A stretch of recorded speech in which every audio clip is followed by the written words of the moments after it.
Hello, everyone, and welcome back to Everyday Anarchism. I'm your host, Graham Culbertson. If you're wondering about that music, that is the music for my new podcast, Plumbing Game Studies. The interview you are about to hear is with the philosophy professor Thi Nguyen, and it was so thrilling, so exciting in its combination of anarchism and games that I was inspired to take this episode of Everyday Anarchism and spin off an entire new podcast. There's already a few episodes up if you want to check it out. I'll link to it. I'm talking about Nietzsche, I'm talking about Wittgenstein, I'm talking about these philosophical anarchists that I'm interested in and relating them to games. This episode, however, is about games and anarchism. T's work lately, as you will hear, has been about the intersection of his philosophy of games and the anarchist work of James Scott. It's absolutely thrilling. I hope you enjoy it, and check out Plumbing Game Studies if you want more from me on this sort of thing, and I think T should be back on that podcast soon as well. All right, enjoy. Hello, everyone. Welcome back to Everyday Anarchism. I'm your host, Graham Culbertson, and this episode is going to be a really awesome, I think, mishmash because I'm talking today with the philosopher Thi Nguyen, who works on games and also on all of these very, on-brand anarchist ideas in terms of James Scott's concepts of seeing like a state and transparency and surveillance. I'm right now working on the philosophy of games for my teaching, and as you know, I work on anarchism. So T and I, we're going to cross the streams here. Yeah. We're going to both come at this question of games and at the question of anarchism and seeing like a state and all together. And I'm just really excited about this. Hey, it's good to be here. Maybe you can get me unstuck. As we were talking about right before this started, I'm trying to write a book right now, a popular book, and it would have been the sensible, sane thing to do would have been to write either a book about the half of me that wants to talk about the glory of games and the beauty of play, or to write a book from the half of me that wants to talk about metrics, bureaucracy, organization, classification, and what that does. But I've decided to somehow intermingle them. And I've had these experiences, and we're going to try to do a bit of this today, where when I talk about both together, that's when people get like really excited. And it's actually hard for me to put my finger exactly on why. But there's something about we can take stabs. Like they're both about rule sets. They're both about having clear point structures. And one of the most interesting things to me, the way I've just, as of this week, been reformulating everything I've been trying to think about is this question, which is there are these things, these hyper clear mechanical scoring systems that make incredibly explicit exactly what you're supposed to do. And here's this puzzle. Why is it in one case that they seem to drain the life out of us, right? Why do metrics and clear evaluation systems seem to be the thing that make institutional life the most miserable and empty?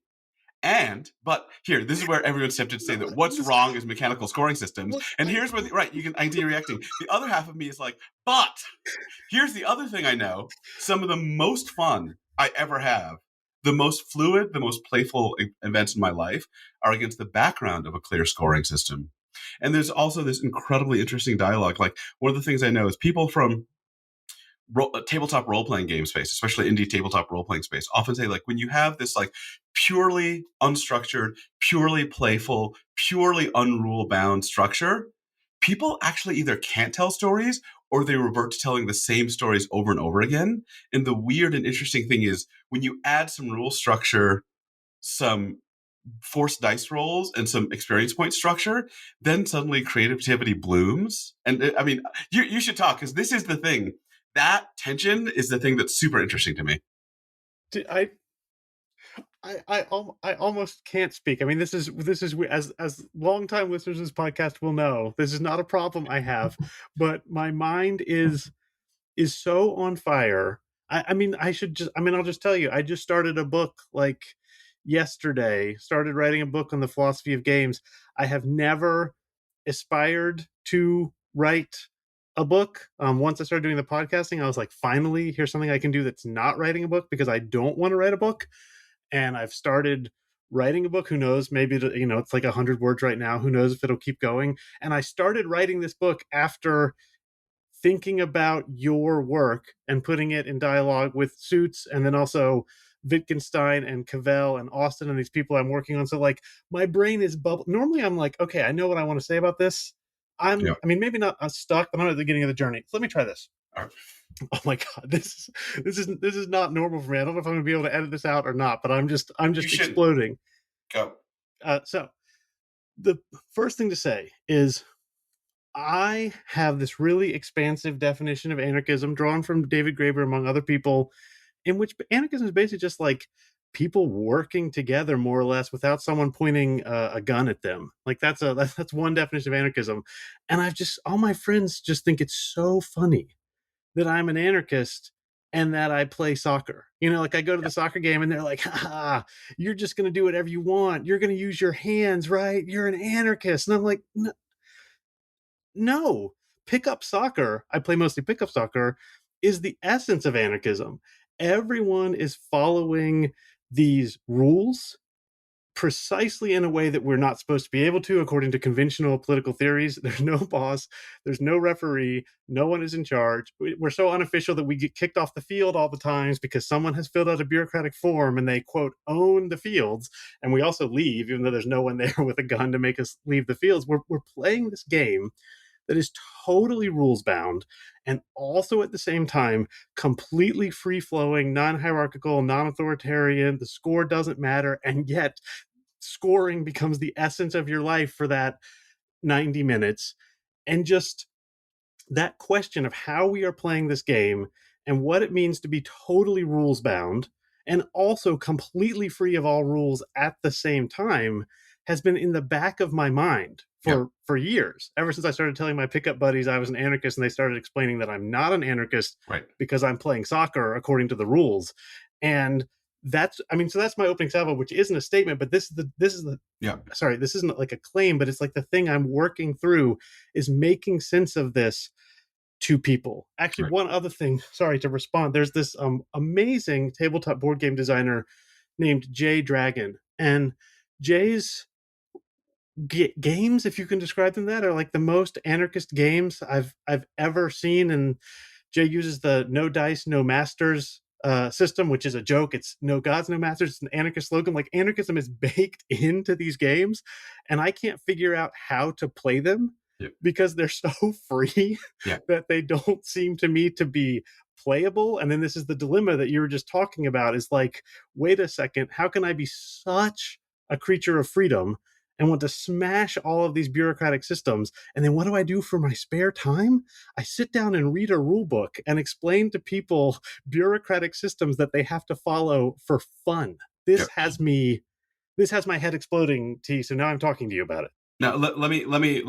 I'm just gonna put. So I don't have a complete answer for you, but I have a lot of pieces, and let me just start putting pieces on the table. Please. So when I was writing my game stuff, I was interested in trying to respond to a bunch of standard like criticisms I had that there were about games. And from one side, there's this very adult like games are silly and they're and there's an easy, I think, anarchist or Marxist response to this, which is you just think they're silly because you're obsessed with outcomes and production and you've lost sight of the value of activity for its own sake.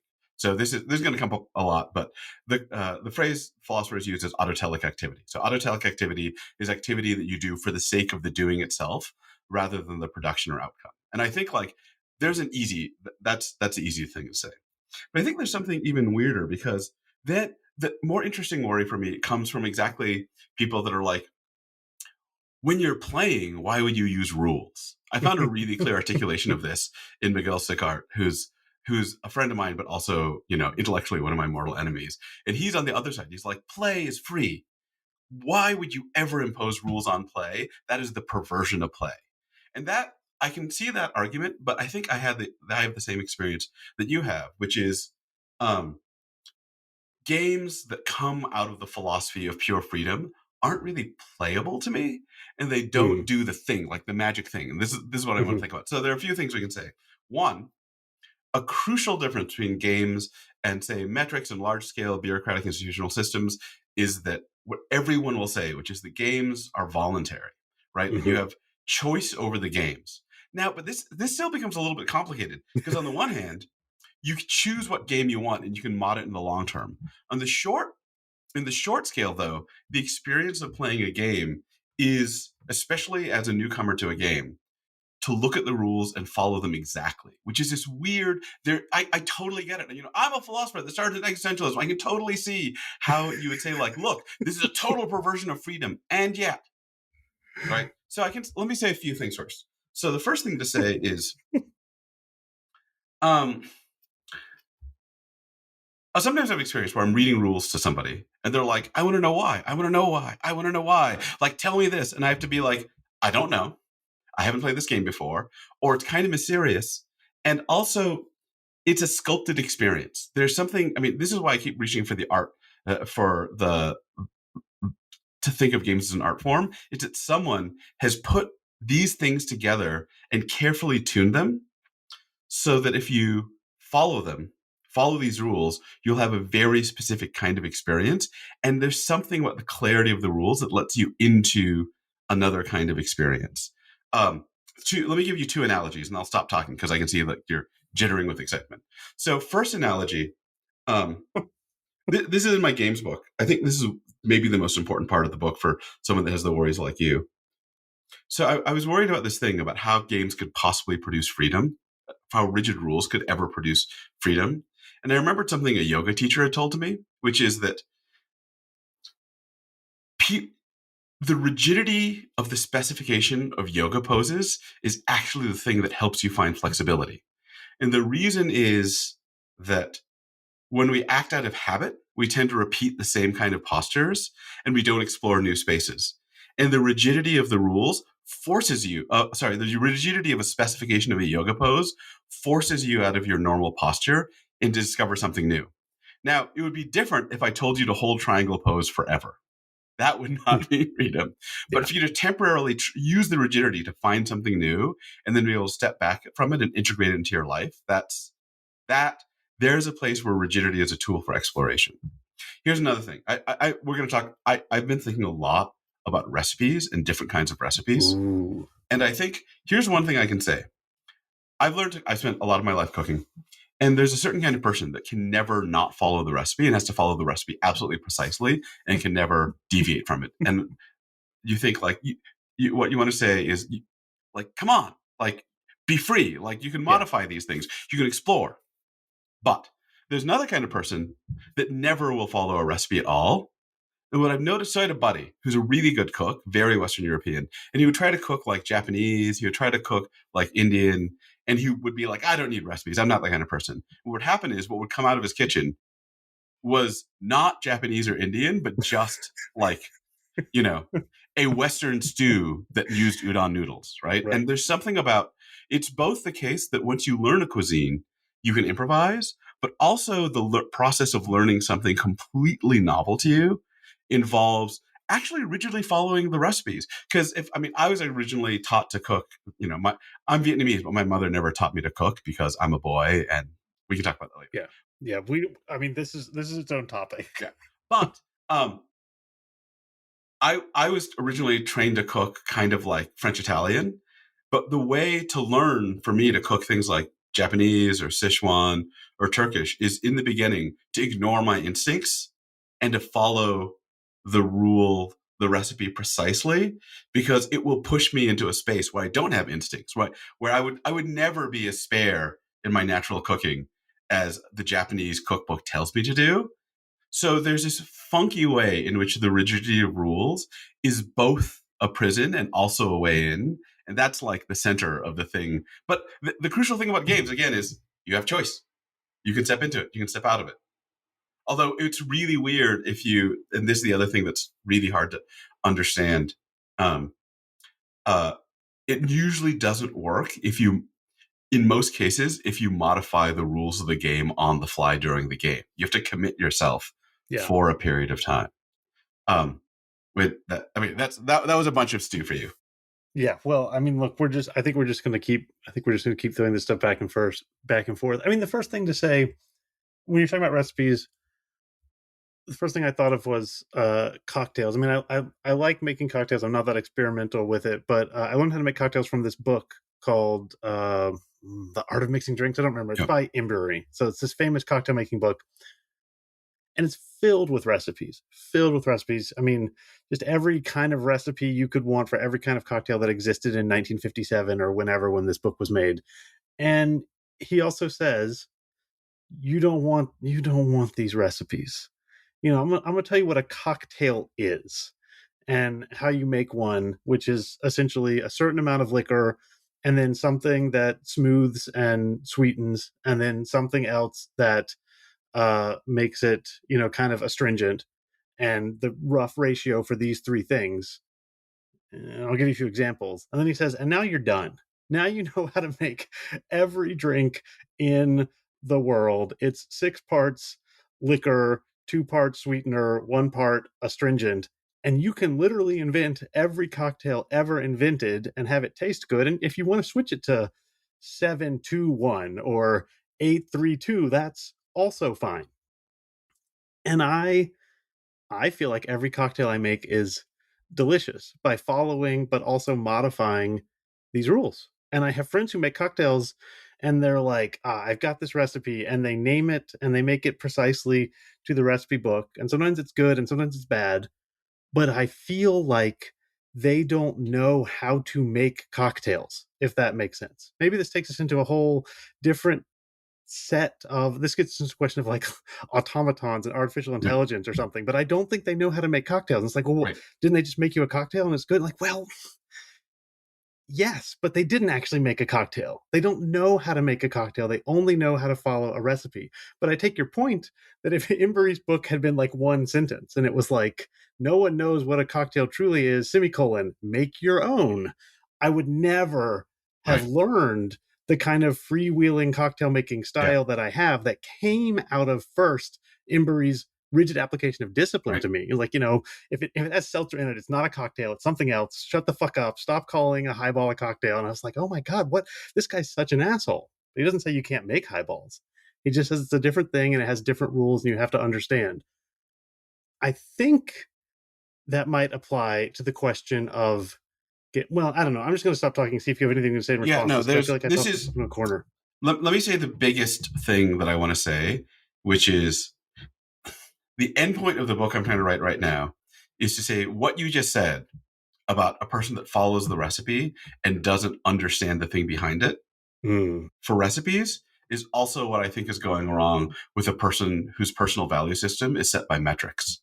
They Meritocracy. are following a recipe for what's important in their life, and they don't actually understand what's important. But here's the huge but. I mean, this is why I think we're in the same space of like being worried about this stuff, because so I want to say that it is both the case that true cooking involves understanding a dish as a possibility space where you can make different decisions and push it in different ways, and there's a space to explore. And on the other hand, while I improvise 95% of my cocktails, sometimes following a recipe precisely and making myself do it will give me a new idea for a form of balance that I would never have gotten to on my own, because that precision is the way it's been communicated. So John Thorne, who's one of my favorite food writers, this is going to show up in the book. John Thorne is this amazing food writer, and he was also, it turns out, a philosophy undergraduate, which is totally unsurprising. He has this passage where he's talking about different kinds of rice and beans dishes and how like you can modulate this to respond to that, and you don't have the sweet element, so you add this instead. And he says, because what's important here is the difference between a recipe and a dish. A dish is a live thing, an idea of balance in a creative cook's head that has to be remade anew every time in response to changing circumstances. And a recipe is a dead thing, a writing down of how a creative cook made something once. And then he admits, and this is the most crucial part, that you can't write a dish down into a book and transmit it. And he admits, and I think this is true for me too, that he learns a lot of his dishes through recipes that have been written down.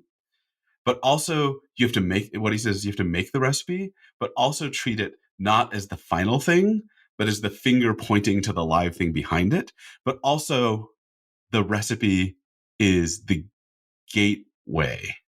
And that, I mean, that thought for me is really important. And you might think that's what's going on with the rigidity of games, right? Like there's something about the clarity of the rules that gets everyone into precisely the same, to find a new kind of action and find a new mindset and get there and have everyone be in exactly the same mindset for once, which is not really possible without explicit rule sets. By the way, this will entertain you since this is the everyday anarchism.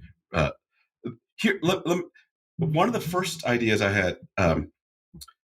I should summarize for your readers very briefly my view of games. That might help because I think you and I know it, and we're Yeah, talking yeah, about it. you're right. You're right. Sorry. So, um, so I'm taking off from Bernard Suits, who's this brilliant philosopher of games, has definition of games, and the short way to put it is that what a game is, to play a game is to voluntarily take on unnecessary obstacles in order to make possible a certain kind of activity, right?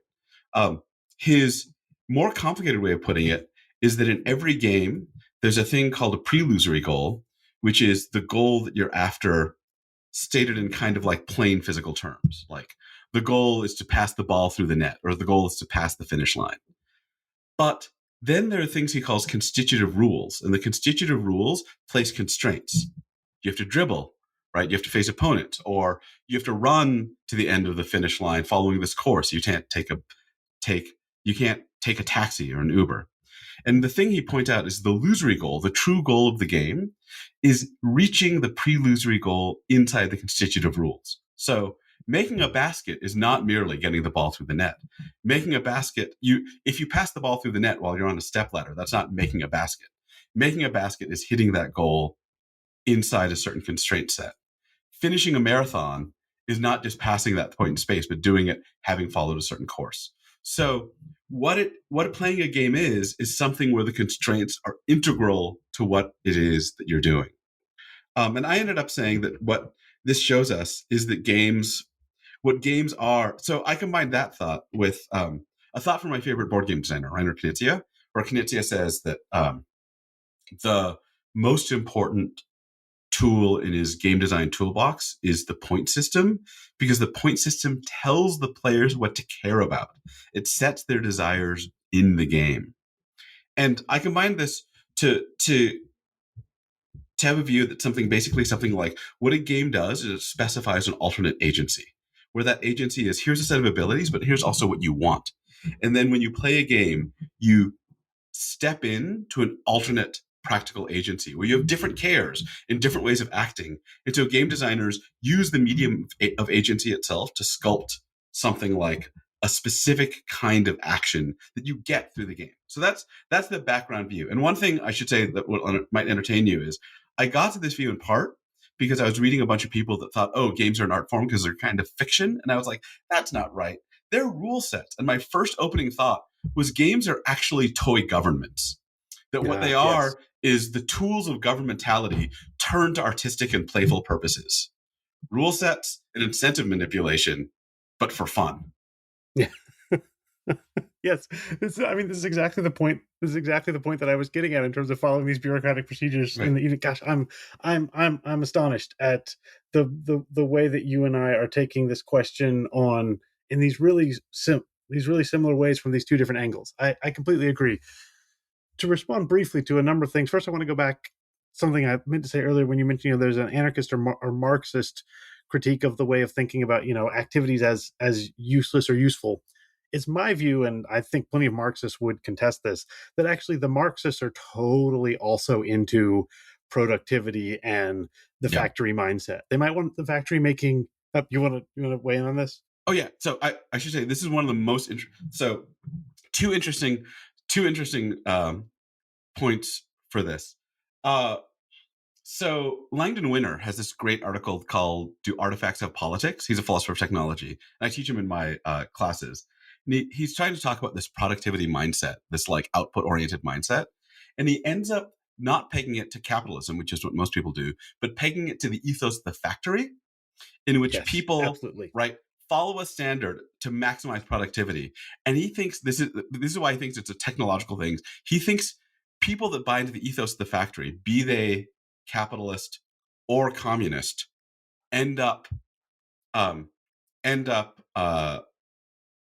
like obsessed with this standardized into outcomes mindset. And then he finds this passage which blows my mind from Engels, Yeah. where Engels says, um, this will play right into your interest, where Engels says, uh, in order to maximize productivity in a factory, we need to people are we need to have standardized activity, but this is not people's natural inclination. Their inclination is to freely do things as they want, which is why authoritarianism is the correct mindset for the factory, which is Yeah. why we should be authoritarians. Yeah. This is one of those things you read, you're like, yeah, right? And but by the way, we should Well, I say mean, that I just want to break in and say you feel that way if you read that if you're a Marxist, but if you've been reading Graeber and right. Kropotkin and Emma Goldman, you're just like, I fucking knew those guys. I fucking knew they were all asshole Yeah. authoritarians. By the way, I should say before we go on that I will fess up. I'm not an avowed anarchist for reasons we can talk about. I am nauseatingly worried about all proposed human organization systems, and I have no solution. So, um, but then, so that I would say not. I would say that counts as an anarchist under my definition. In okay, that if you fine. don't have a stated clear answer for how to organize society that's going to be good and your idea is better than everyone else's and we should implement it, that to me is anarchism. But other Yeah, anarchists and non-anarchists disagree. yeah. So James Scott, the interesting thing about Seeing Like a State, which is something that I would recommend to everyone in this space. It's a remarkable book. It's also a book to be suspicious of in a bunch of ways, because it's a book criticizing grand sweeping visions, which is itself a grand sweeping vision. But the basic thesis of Seeing Like a State is that states, and by states he means any kind of large organized institution, and he includes both corporations, globalized capitalisms, and governments, and nonprofit bureaucracies, and centralized communist states. Uh, they can only see the parts of the world that they can process through a large scale bureaucratic information processing system. Um, and so only those parts of the world are legible to the state. And so the state has a motive to make the world more legible to it, to transform it into ways that are more seeable to it.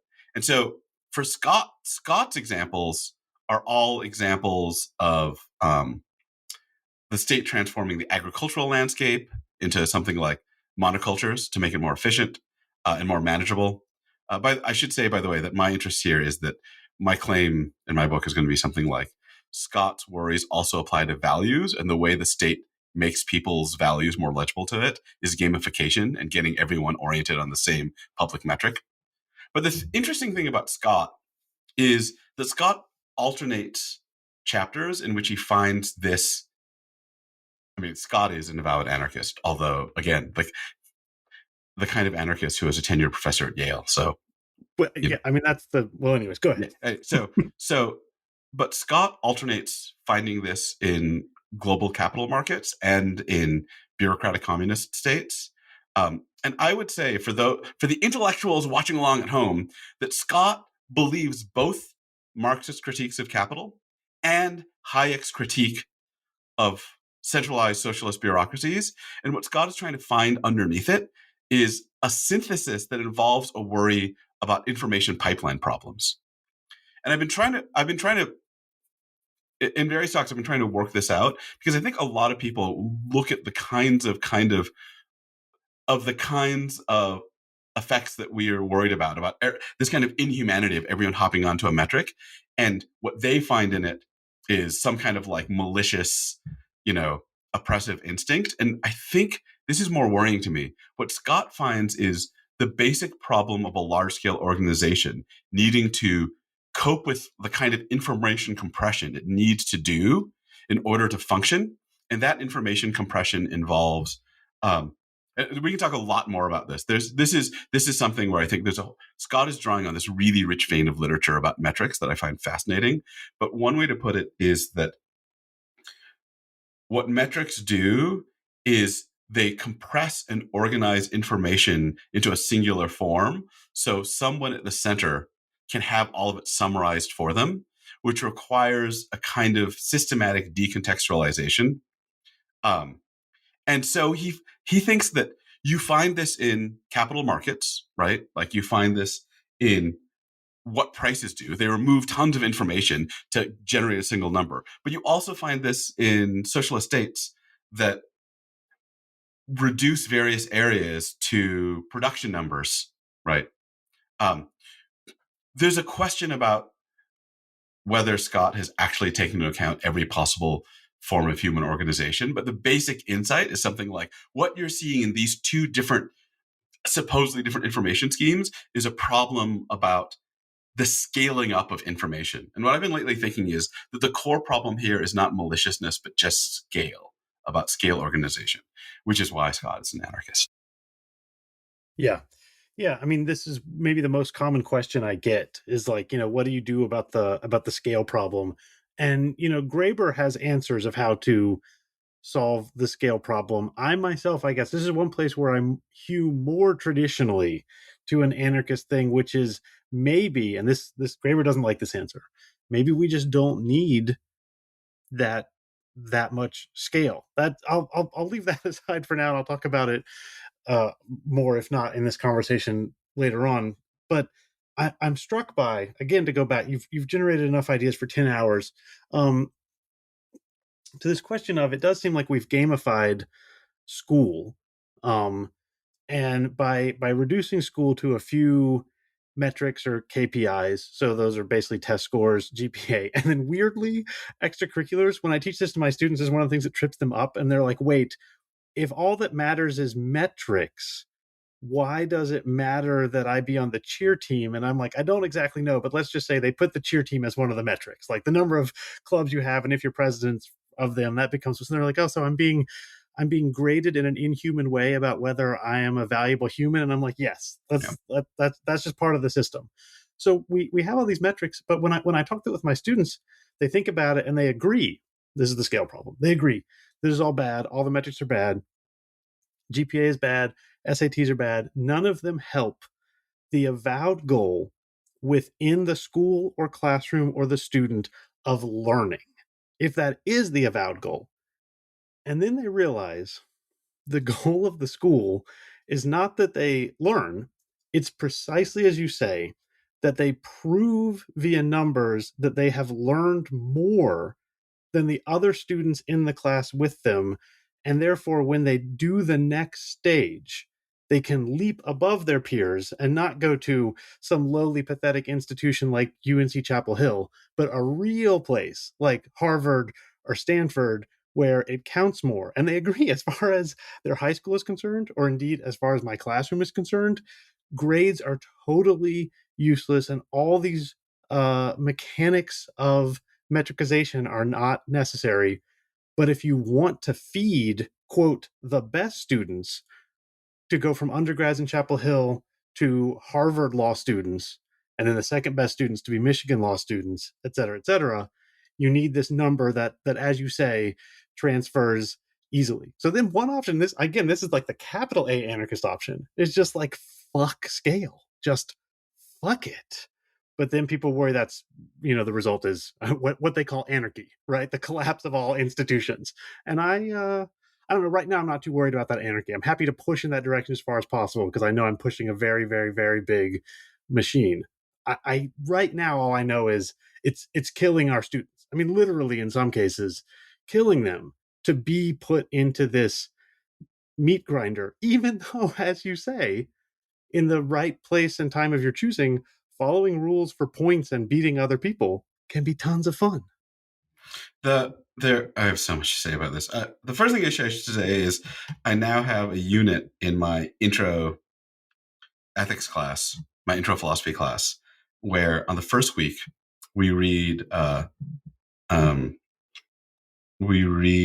Harry Frankfurt's paper on bullshit, where he defines he asks what bullshit is, and he says that he ends up saying that bullshit is different from lies because a liar cares about the truth but is manipulating your view of the truth, where the bullshitter doesn't care about the truth at all. So he ends up saying something like, what bullshit is when you like pervert something away from its true end. Like talk should be about truth, but now it's something else. And then I give them the paper Making the Grade, which is a history of the American grading scheme and how it arose um, from the interests of basically employers who want employers who wanted a standard certification of employee skill. And then on the third day, I just walk in and I say, okay, is grading bullshit? And I open the door and everyone has this like heartfelt. Actually, the best result of this ever was that. So I try to ungrade my classes, but I realized I can't ungrade my intro class because what happens is the students are like, well, I love this class, but I can't come because I don't need to work for this and I need to work harder to get my grade in my other classes. So they stop coming. So I can't ungrade that class. And when we went through this whole thing, one of my students, my best student, stood up from the back row and said, so you still grade your class? And I explained why. And he said, you're a fucking hypocrite. And he walked out the door and he never came back to class, Oh my God. which I think is actually a great result. Yeah. So In its own way. in its own way. So that's one thing I want to say, but there's another. So here is a very friendly story to, I think, what you're saying, which is something like grades are the imposition of an external set of interests that about the market trying to turn people, all the stuff you said. That's one way to put it. I'm a little worried that that's not a complete story. That again, that attributes a malicious intent, which may be true here, but is not the only mechanic working. So let me try to get us to another place. So another possible story is that grades are a kind of data, and any system at scale operating trying to comprehend itself needs some kind of data system. And I mean, one way to put it is I'm a little worried that the same thing that we worry about with this kind of soul crushing metric is also the same thing that's making science work, which is the reason I'm not dead. I mean, honestly, like information processing at scale is probably responsible for me not being dead. And I'm worried that it's the same tendency in both. And anyway, so let me go back. Let me download some STS stuff on metrics into your brain and see what you think about this. So STS, I just use this acronym. It's Science and Technology Studies. It spawned off of a few fields, including philosophy of science in the 70s from people like Ian Hacking and Bruno Latour. And it became this incredibly rich and interesting field that most people ignore. And one of the most interesting parts of it is this field called basically the study of quantification and the culture of quantification. So Theodore Porter is this key figure. He has this book called Trust in Numbers, which is an extraordinary book. Have you read this book? I've read about it, but I have not read it itself, It's unfortunately. so good. So what he ends up saying, and this has kind of become the going theory. What he ends up saying is that qualitative information and quantitative information qualitative information and quantitative information are good at different things. They're both powerful. They're good at different things. So qualitative information is rich, context sensitive, dynamic, open-ended, and responsive to what's going on, but it travels badly between contexts. Quantitative information, as we find it in institutions, works by identifying some kind of context invariant kernel and then stripping off the high context information. And so the kernel can travel, different people from different contexts can collect into the kernel, and then it can aggregate easily. So qualitative information, just think like, written evaluations of your students. And you can see there, it's so sensitive, it's so responsive, you can pick up on different things, but it's A, not comprehensible to the business dean, and B, and here's something I think that we can say without this maliciousness. If I have to make a choice about which students to admit, and I'm facing 1,000 applications, I can't read all of their qualitative evaluations. They don't aggregate, right? So GPA is the quantitative set of information, right? It is a particular kernel that is minimized, but is comprehensible with a stable meaning at scale. And so different people can report into the same scale, and then it can aggregate easily.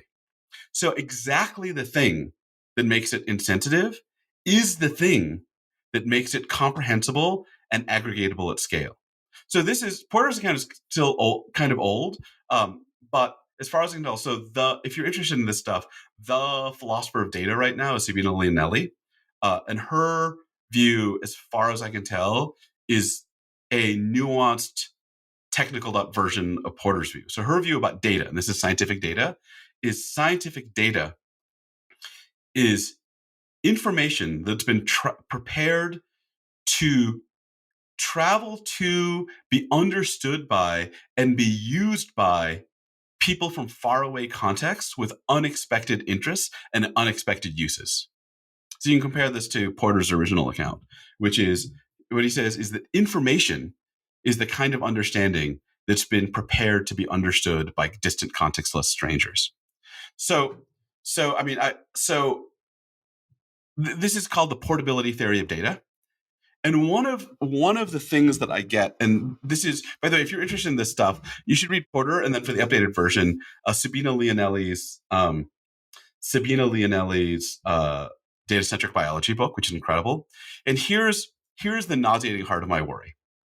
It is the very same mechanism of making data portable and thus aggregatable at scale that is responsible both for the dehumanizing aspect of GPA and for science's ability to, like, come up with vaccines and come up, right? It is that the scale of data has this vast power, and the vast power is based on its ability to aggregate across many contexts, which involves context stripping. Does it make sense? So this is in a sense what I need. When Scott says that state, only certain kinds of things are legible to the state, this is the view that's really filling it out for me. By the way, for the geeks at home, Scott is openly influenced by Theodore Porter's uh, uh, trust in numbers, but it's this view, this kind of like power at scale through decontextualization, which I think is kind of the most essential thought from this realm. Okay. I'm going to try and say a couple of things quickly because we're running out of time, and I want to I don't want the listeners hearing my voice too much. So I guess I'm going to try and give three really quick responses to potential solutions to the problem you just identified, which is to say, this same system that is killing our students is also saving their lives, starting with the Human Genome Project into mRNA vaccines. So the first one is, this is the really really easy like communist or socialist answers. Like you said, like you've got 1,000 students but not that many spots. Well, that sounds like a fucking resource distribution problem. Yep. We just go take all of Jeff Bezos's money and we make 1,000 spots, right? Like this is the like easy communist answer. Whenever I say this to people, they get really mad because they're like, that's not a serious response, you're not thinking. And I'm like, well, maybe it really is just that simple. So I'm going to throw that out there, and we don't have to respond to it. I can tell you no one likes this answer.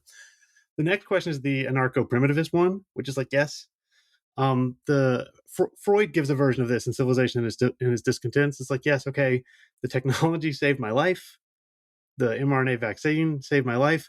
On the other hand, it was the technology that brought the virus across continents. So, like, let's just live in huts. And yeah, some people will die of bacteria because there's no antibiotics, but also everyone will only eat whole grains and everyone will get all the exercise that all the scientists are always telling us to get. And we'll just live a happier, simpler, better life without technology. You can get this from William Morris, et cetera, et cetera. I'm not advancing that idea either, but I wanted to throw both those two out as options. Where I would try and actually intervene here from my own point of view is the problem is not metrics and data that crisscrosses the globe and makes things intelligible. The problem is that there are as few metrics and paths as possible for every single thing we would want to test and transform a young person into being, which is another way of saying we laugh at young people because they say, why do I have to take calculus? I, want to be a poet. And in fact, that we shouldn't laugh at them. We should try and ensure some sort of liberal arts education that is wide ranging, but we should also stop culling people and failing people out of the meritocracy because they can't do certain things when maybe they could do other things. So the problem is not that there is numbers, but that there is one number or two, GPA and test scores, for literally everything you want to do. And a more flexible education system and a more flexible society wouldn't say there's, good students, which is top 10%, and bad students, which is the bottom 90%. But there's lots of different skills and lots of different paths. And we can be counting those and doing culling and sorting maybe, but it needs to be within some sort of more flexible system. I mean, I don't know. Yeah. in a sense, this is exactly what I want to say with the games. The thing that makes games beautiful, the core difference between metrics and games is precisely that you have your choice of an endless number of games. And also, I think crucially, games don't have to interoperate with each other. The point systems in each game aren't beholden to the point systems in another game. So let me try something on you. This is the current. This is new. This is, but I think you might be the person to find this maybe interesting or tell me it's wrong. I've been working on this book. It's called The Score. It's about scoring systems. That's what it says it's about, which you find in games and institutions. And my working theory of the score is that it's a quantified evaluation that produces a singular verdict into an official record. And its goal is to produce a singular verdict.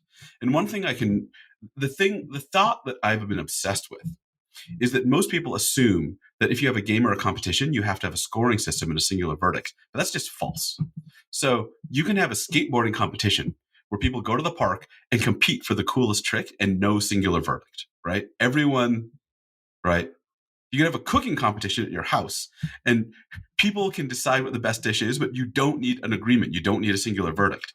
You need a singular verdict when you have a cash prize to give away, when only 2 people can go to national, something like that, right? When you have a pressure to make some official sort.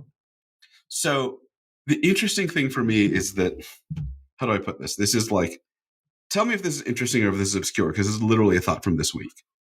The interesting thing about games versus institutional metrics is each game produces a singular verdict, but you don't need a singular verdict across games, right? You don't need to compare. You're like, well, who's better, the world champion yo-yoer or like the person? Doesn't matter. Where part of the thing about GPA and other metrics is there's a pressure for them to interoperate. And so what this gives you is, I mean, for me, what's special about games is not only can you pick the game, but you can mod your games. If you want to mod your D&D system or come up with a new speedrunning variant that changes the game, then people are going to say, like, how do I compare this to other games? How do I know if when I played modded some variant Dungeons and Dragons, whether I did better than you did or not? The answer is we don't care. We don't care about which of how to translate between the point systems, right? And I mean, this thought should just, I predict, will play into your anarchist sensibilities, right? It's the need for interoperation which is crucial. Now, here's the pessimistic worry. Everything I've seen in the empirical literature on metrics says that the tendency of institutions is always to focus on a small number of metrics. And I've been starting to suspect that there's a reason for this. And the reason is precisely the fact that arises from the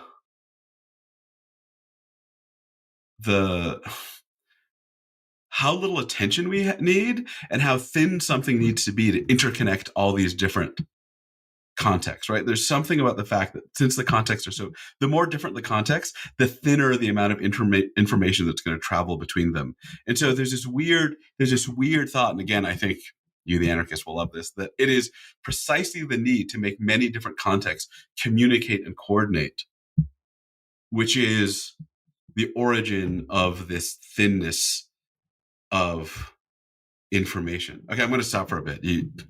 What do you think? Yeah, I mean, I think the thing that I was trying to fumble to about why are we using the same set of numbers to evaluate every student no matter what they want to do, and the thing that you are describing in terms of institution context, I think those the same thing. Yeah. T, I think you and I completely agree on this problem.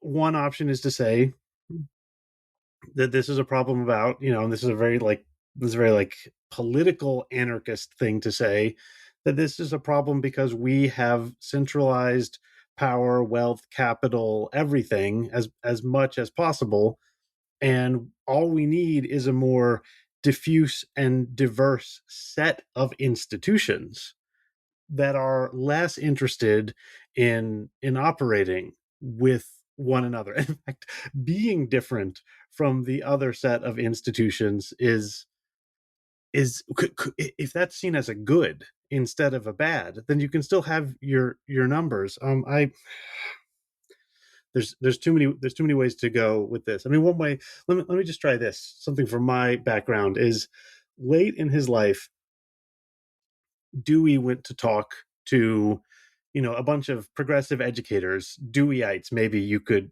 call them, who he thought were were wrong about everything. It was a tragic moment that he stood up in front of a group of it's like he was addressing like the American Progressive Educators Association, which you could like subtitle the like John Dewey fan club. And Dewey stood up. He's like 90 at this time. I think maybe he didn't even stand up. Like he wasn't even well enough to read the speech, but he wrote it. Maybe he gave it. I can't remember. And he's like, "You guys got this all wrong because you did what I told you to do, which was experiment in schools and find different ways and methods of doing, which is science or philosophy." And he says, this would have been shocking to them, we can use these same words for the same thing, science or philosophy, same thing. And then, and this is shocking because science is good and concrete and empirical, and philosophy is diffuse and bad and fuzzy. And then he says, but the problem is, as soon as you had this process that you liked, you tried to standardize it and you tried to export it. You experimented and found this new thing, and then you tried to impose it everywhere, which prevented every other school from experimenting. And so, out of the scientific process, and you can see this is why I'm thinking about mRNA and James Scott and everything, out of the scientific process, which is open and collaborative and experimental, comes through the power of metrics and standardization something that is closed and prevents people from exploring new ideas. And it's almost this dialectical thing that, in an attempt to do this good thing, science, you created an environment that stifles science. And I think that's what you're talking about. Maybe you'll have to tell me. I um I mean, the Dewey moment is great. This is, in some sense, this is the thing.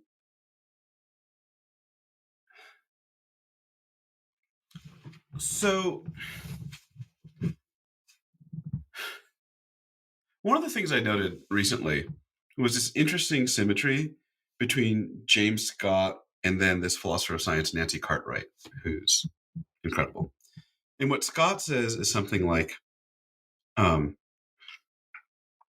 in his late chapters on the studies in agriculture, he says something like, look, there's this incredibly rich, sustainable technique we have called polycropping, where you permit lots of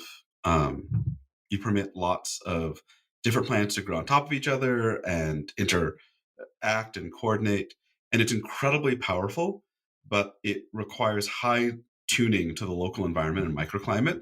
So it requires a highly expert and autonomous farmer, and it isn't amenable to the methods of the state. So the state, he says, tends toward monocropping, where monocropping is centralizing um, centralizing an agricultural discovery system. You go to an agricultural lab at like UC Davis, you have a greenhouse, you figure out what works best, and then that technique won't work well unless you go to the rest of the world and change it to look like that greenhouse. That's a technique that's a low adaptable technique, and so the way to make it work is to force the rest of the world to be as much like the greenhouse as possible, um, which involves fertilizer, pesticides, all that stuff. Let me skip over. So Nancy Cartwright, incredible pragmatist philosopher of science.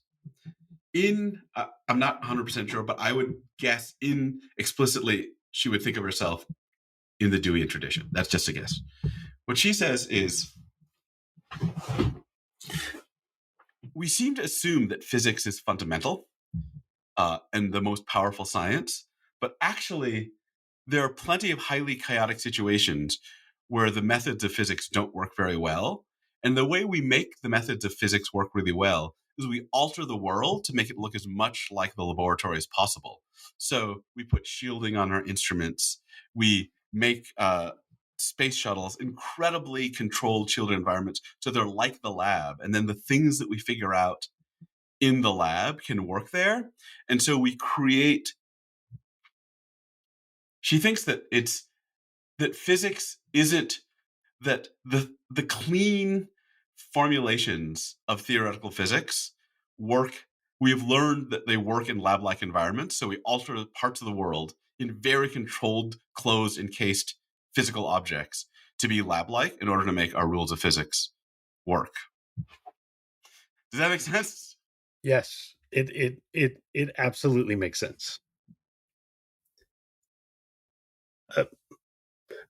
I keep telling myself I need to stop talking, but I'll say this, which is, when you hear people, and I want to be clear, when I was talking earlier about this system that dehumanizes and destroys our students, I don't think it's malevolent at all. It's an attempt. Like, if you look at like a progressive person who's going to defend it in the New York Times opinion page, it's an attempt to do this Rawlsian thing of finding the best people and reward them a lot, but so that they can do really good work and make the best world, and that will lift all of us up. I don't think it works, but that's the idea behind it. But if you talk to these people, or they're writing the New York Times, like David Leonhardt or Jessica Gross, and they're like, blah, blah, blah, test scores are so great. And then they'll say, standardized testing is the best way of predicting a student's GPA in college.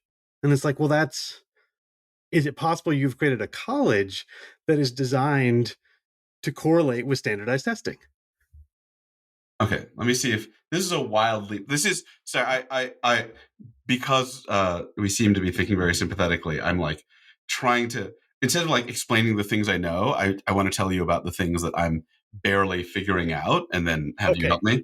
I'm going to break in again. I'm sorry. I hope I'm not breaking your conversation. So first of all, your concentration. This is an unusual episode of the show, and to me, like the ideal version, because it's two people thinking together rather than someone asking questions and someone else giving answers. This is not something that you know and I'm asking. We're working through this together and we're both trying it out. That's incredibly unusual. Secondly, this does not have to be the end. This podcast episode does not have to be our only engagement. But by all means, try these ideas out on me, because You're right. You and I are, in most ways, pretty sympathetic. So, okay, there's this other paper I wrote that I feel is deeply related to this stuff, and maybe you can tell me why. So I have this paper called Transparency is Surveillance, and it's based on this moment from the philosopher Honora O'Neill. She has this paper. She was working in bioethics at the time and studying hospitals. She's a Kantian ethicist. And she has this moment, it's just a paragraph, where she says, people think that transparency and trust go together, but transparency and trust are actually deeply opposed, because transparency asks experts to explain themselves to non-experts, and they can't, because their reasons are incomprehensible to non-experts. And so they'll deceive, they'll write fake reasons. And I ended up in my paper saying something like, it's not just that, it's that in many cases, experts in transparency regimes will only take the actions they can justify. And so to that extent, they'll be confining themselves to non-expert explicable reasons. And so they will lose some degree of their expertise. And what this looks like, I mean, for me, what this looks like is one of my interests in metrics came from being the education learning's outcome liaison for my last department, which meant I had to generate metrics that proved that the philosophy department wasn't bullshitting and actually educating our students in a way that was comprehensible to the Utah State Legislature. And here's my real worry. My worry is, I think there's a way in that says like metrics bad, and I don't think that's the real worry.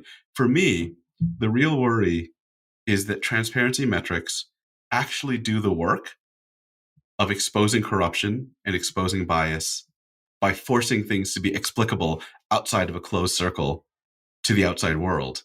And at the same time, they do the work of removing sensitivity, removing expert understanding, right? So, I mean, I think here's the worry. So imagine a bunch of philosophers, right? We want to say like, oh, trust us, we're educating our students well. It could be that we're an incredibly biased old boys network of like shitty old white dudes just pushing this like European vision, and that exposure to that transparency would force that into the light, right? Or it could be that the philosophers understand some sensitive, delicate thing about teaching critical reasoning. And that's not something that could be explained to the outside public using some quick metric like SAT scores, and that transparency would shatter that. So my worry is that both those things are true.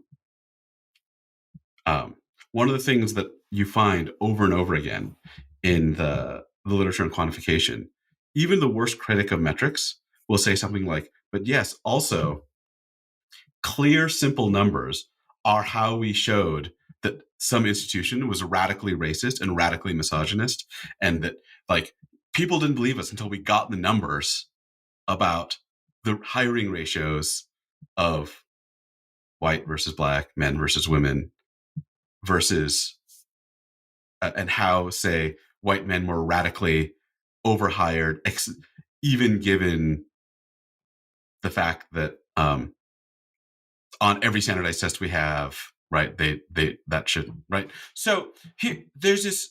So does that make sense? Like there's this worry I have that the large scale publicity and portability and comprehensibility here is not valueless.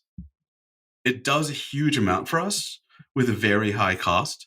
And I think, of course, what you were going to want to say is, well, all these costs are only endemic to these large scale institutions. I'm guilty as charged. Right. But I mean, I don't know. There's also reasons. I mean, I guess the reason I'm not as much of an anarchist as you is that I'm not as optimistic. Because I think if you let the world splinter off into lots of small self-governing segments, many of them are likely to be racist, evil, and shitty. And for every single large-scale metrified shit show, we also have some federal intervention into a racist elementary school, right, where we expose the racism using something like a metric. So this is the heart. This is why I think I'm much more nauseous about this material than you are, because I both have this deep worry about large scale information collectivization, but also this deep worry about unorganized tribal power structures and how crappy that can be too. Sorry, does that make sense at all, or am I just like off up my own ass? No, every single thing you said makes sense and comes exactly out of the conversation we've had for the last hour, and connects to every bit of work I have been doing in the 2.5 years I've been doing this podcast. Absolutely, 100%. Because what I was going to say was, yes, what you are looking for, what you're looking for is polycropping, and you're also right that if you look at, say, the history of the United States, the history of the United States is can be read, and I used to read it this way, as a series of good interventions, often by the federal government, into, absolutely monstrous communities doing terrible things, frequently, related to race. But that's not the only version. Race is not the only place where we can tell this story. We can certainly tell it with women and other minorities and other, terrible things that various communities have been up to. The reason why I'm more optimistic than you are about I want to say like polycropping governments, is long and complicated, and versions of it the listeners of this podcast have already heard. So I don't want to go into it in too depth, except to say, if you look at to do this in terms of US history, you can think of this in terms of like the Federalists versus the Anti-Federalists. And what the Anti-Federalists wanted, I think, was a version of anarchy. Tom Paine wants a version of anarchy, but the person who we get as the spokesman is Thomas Jefferson. And Thomas Jefferson wants a almost anarchist version of utopia, where he wants the yeoman farmer and blah blah blah, and he's also against slavery and all of these things.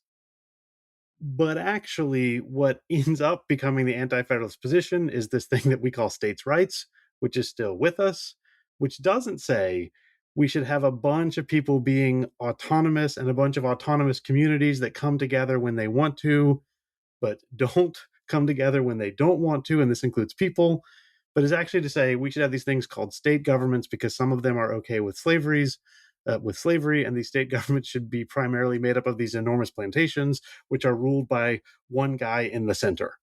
And this has, in the American context, permanently discredited, and I know why, the set of ideas associated with Thomas Jefferson, because as wonderful an anarchist as they sound, Hamilton called it right.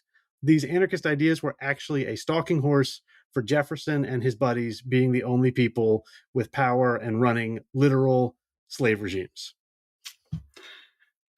Perhaps foolishly, I think we can try again, with the acknowledgement that there's no white knight who's going to save us if it goes wrong, but also with the belief, and yes, I share this with people like James Scott, that, the federal government is also not going to be a white knight and come in and save you. And when the federal government does act, this is my new reading, it tends to act because of grassroots coalitions of citizens who force its hand.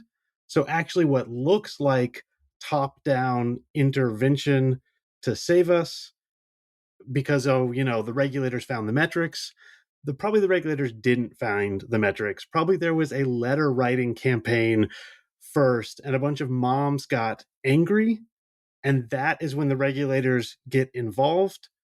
And so what looks like governmental action is actually direct democracy. Um, I have a I have a book for you, and then I have a proposed ending note for this Okay. conversation. So you might find really interesting William Derringer's book, Calculated Value, which I think about a lot. Okay. So there's a standard story in the literature I read that says that metrics are always part of the government. They're always part of a surveillance and control structure. And it comes out of a bunch of people, kind of like Foucault and post-Foucaultian scholars, who are using the French state as an example. And in the French state, indeed, the primary keeper of statistics was a government organization that did seem to be used for management power. William Derringer says, but that's not the only possibility. The history of England is different. And in the history of England, what he shows is that what you had was a wildly corrupt crown and large-scale metrics arising from an organization of kind of like crown critics who started trying to collect various metrics about taxation rates and import rates and all this stuff in order to call the crown out on its bullshit. Sorry, that's just, interpret that how you will, but I think it's super interesting. So here's, I think, the last thing we can say. I think the two of us have an almost identical utopian vision and a slightly different sense of pessimism about human nature. So I think we both agree that games are a model of utopia. By the way, this is the end of Suits' Grasshopper. Suits says in utopia, when we solved all our practical problems, we would play games. And that means games are the meaning of life. I think we're putting it to a slightly different use, which is the games are a model of strict cooperative rule sets that are useful for their strictness, but also which people can freely move between and tune to their own ends. And that you can get the best part of rules and the best part of freedom from this like utopian vision of games. I think the Complete main difference agreement. between you and me is you believe that's possible. And I probably think that human beings are too shitty to ever get there. And so I'm kind of looking for the shitty, half-assed, closest hack we can get there, given the fact that we're not actually nice enough to actually live there and that some asshole will always create a powerful state to beat up on the anarchists. Can we So, just try, though? Can't we try? mm,